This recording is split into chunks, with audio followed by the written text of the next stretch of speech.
Hello everyone, good afternoon po sa ating lahat. Time check muna tayo. 3:15 na po ng hapon, and for today's vlog, today is May 8, 2025. Ngayon lang ulit ako nakapag-update sa inyo or makakapag-update sa inyo mga kapwa ko kasari kasi nga busy ang tinderang Ilocana ng Isabela. So, yan mga kapwa ko kasari, kanina may mga dumating kaming dagdag paninda dito sa aming mini hardware at saka dito sa aming motorcycle parts. So, lalabas muna tayo mga kapwa ko kasari at aking ipapasilip. Ayan. So, yung dumating na yung mga hardware supplies ay bali na i-display ko na at nakapaglagay na rin ako ng presyo mga kapwa ko kasari. So bali ito na lang yung natitira na hindi ko pa nalagyan ng pricing. So itong dalawang box tapos itong mga PVC pipes. Ayan, so kailangan ko talagang maglagay ng presyo kasi nga tatlo kami dito sa tindahan na nagbabantay. Kung minsan nagkakalituhan, hindi namin alam kung magkano ang ipipresyo namin kasi nakakalimutan naming maglagay ng presyo mga kapwa ko kasari. So yung iba na i-display ko na rin. So bali na ito na lang yung natitira na hindi ko pa nalagyan ng presyo. So kailangan talagang malagyan ko lahat yan. Ayan, hindi pa ako nakakapaglagay ng price dito sa unang dumating na dagdag paninda dito sa ating mini hardware. May dumating na naman. Ayan, ito. So bali nakapag-start na ako at nakapag-display na rin ako dito sa iba. Bali ito na yung na i-display ko na engine oil. So ito yon. Ayan, ang hirap. Ayan.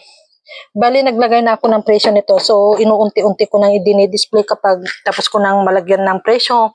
Sabay display na mga kapwa ko kasari. So, bali ito na lang. Hindi ko pa nalagyan ng mga pricing. Ayan, so kailangan talaga kapag ikaw ay may tindahan, tiyaga-tiyaga lang talaga mga kapwa ko kasari. Napapagod man tayo. Ayan. Kailangan nating maging masipag ngayong panahon na to kasi ang hirap ng buhay mga kapwa ko kasari.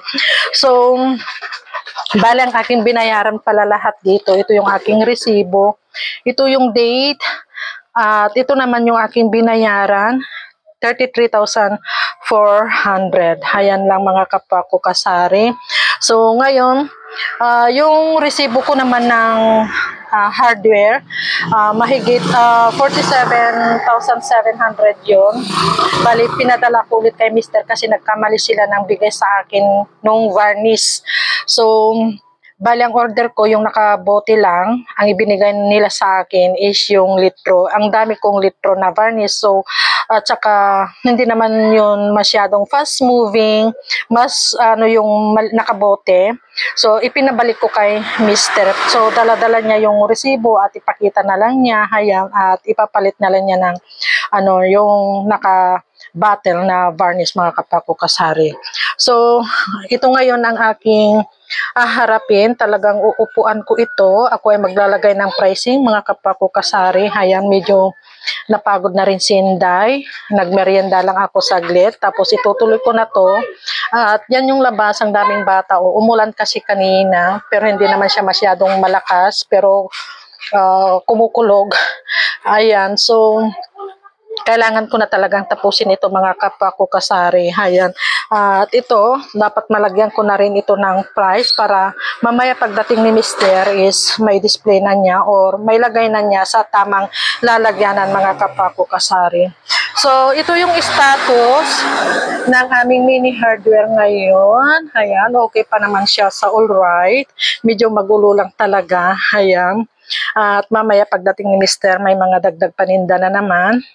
May mga pinabili na naman ako mga kapwa ko kasari. Ayan, so ito naman yung status ng ating sari-sari store. So medyo okay pa naman siya. Ayan, so kapag may time ulit ako bukas, ayan, ako ay go-grocery naman dito sa ating sari-sari store mga kapwa ko kasari. Kasi kahapon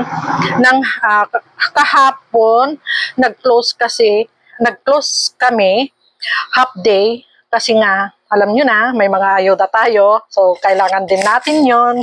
Laking tulong din yung mga natatanggap natin na ayuda. Ayan. So, sana kayo rin mga kapwa ko kasari is makakatanggap rin ng ayuda galing sa ating mga kandidato. Ayan. So, dito sa amin, medyo okay naman. Kaya talagang lumabas din ako mga kapwa ko kasari para kunin din yung ibinigay nilang ayuda sa akin. So, kaming mag-asawa is nakatanggap. So, ito lang muna mga kapwa ko kasari ang aking mai-share na naman sa inyo ngayong araw ng Huwebes. Ayan, May 8, 2025. So, i-update na lang kayo mga kapwa ko kasari dito naman sa aking sari-sari store. Medyo matagal din akong hindi ramdam sa inyo kasi nga talagang busy ang inyong tindera. So, yan. Happy selling lang po sa ating lahat. God bless us and bye! Thank you for watching. Sharing is caring.